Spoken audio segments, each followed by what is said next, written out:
You're listening to Fantasia, the talk show. This is a YouTube exclusive. I'm with director and writer Onur Tukel for Black Magic for White Boys. Thank you for being here. Thanks, man. It's nice to be here. Yeah. Is your first time Fantasia? No, I was here 4 or 5 years ago with a vampire film called Summer of Blood. So it was a crazy vampire film, and I had a blast. We had a great time. Abel Ferrara came to the screening. I had dinner with him and Mitch Davis afterwards, and it was just a wild, conversation with him.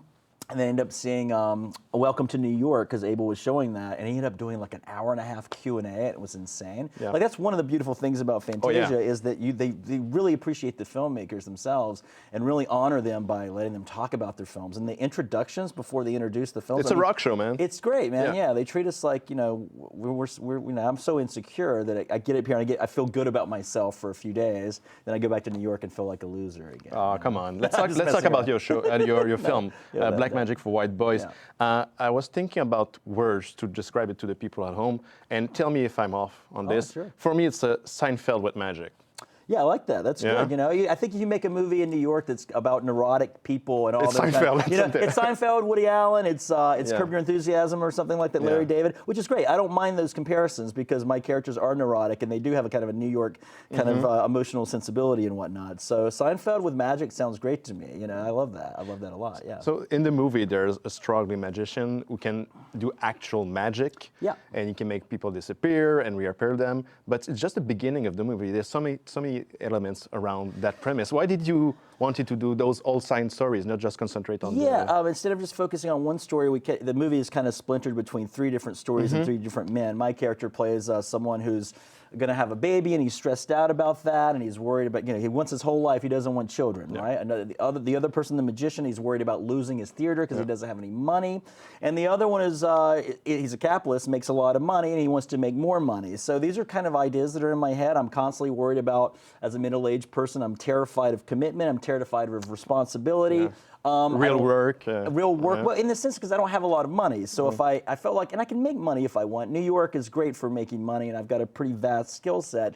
But I like making films, and I like being kind of peripatetic and a bohemian, bouncing around from one city to the next, having fun like this. I mean, at some point, I'm going to have to stop because I'm like middle-aged. I'm like, what the hell am I doing? Are you talking about your character or about yourself? Me as a person. Like, I wasn't sure. Well, I put my own kind of like, phobias and my own kind of emotional, drama inside these movies. So I'm connecting with my character, Oscar, because I'm afraid of having kids, right? I'm connecting with the magician because I'm constantly afraid of, worried about money. He even says this in his first monologue. He talks about how we're all perpetually worried about money. And that is the source of why he uses the Book of Magic to basically say, I want to pay for this thing that I've built. I've built my life around this movie theater. I don't want to give it up.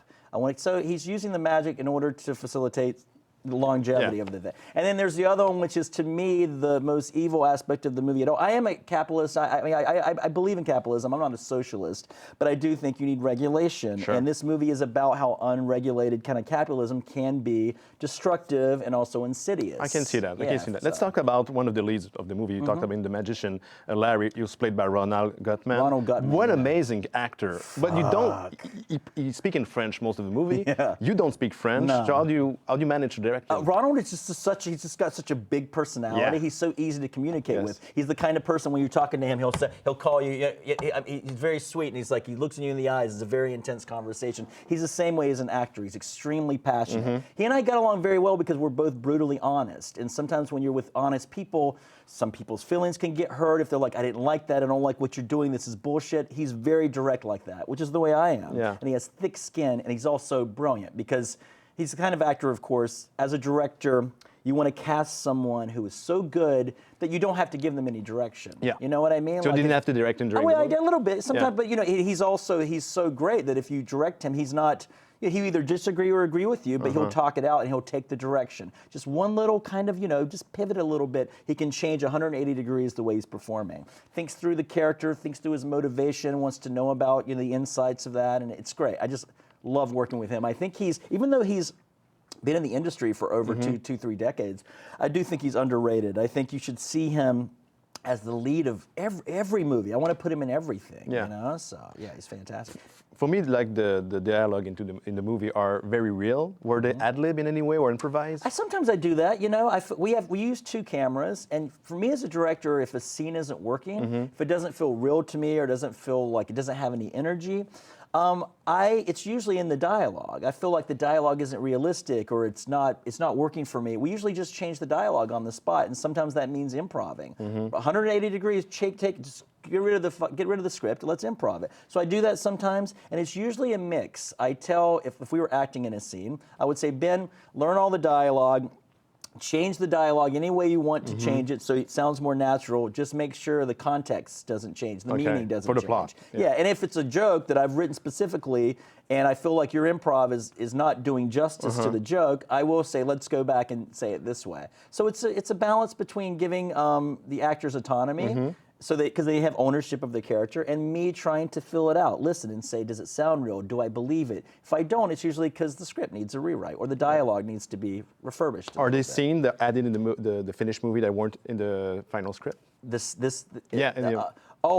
we do any extra scenes? No, but the first cut of this movie was 2 hours and 37 minutes. So we cut it because it was originally going to be we shot it 3 years ago. We started some footage for this, maybe half the movie, and then we tried to sell it as a TV show. It wasn't really realized, and then I went back in October and shot another hour and a half of footage, thinking I was going to make it a fully realized 6-episode TV show. And so much of it was good, but not great. So we What do you mean by that? I mean, it was just like there were scenes that were like, oh man, that's an interesting scene. It's a fun scene. But because when you have a low budget film, sometimes you have to rush some things, you know? You have to shoot very quickly. You don't have a chance to rewrite things the way you should.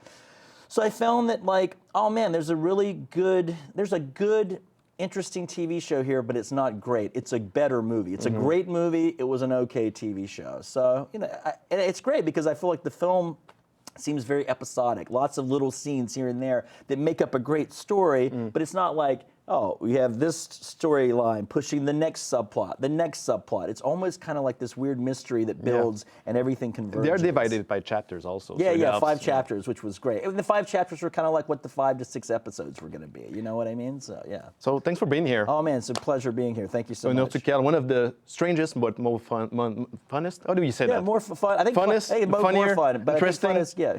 One of the best movies here at Fantasia. Thank you. Oh, man, thank you so much. Thanks.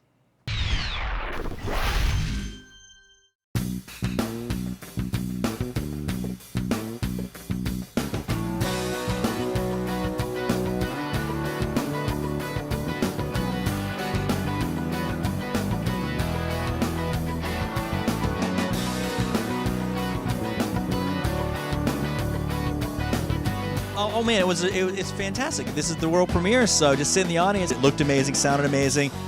You're always nervous if people are going to show up.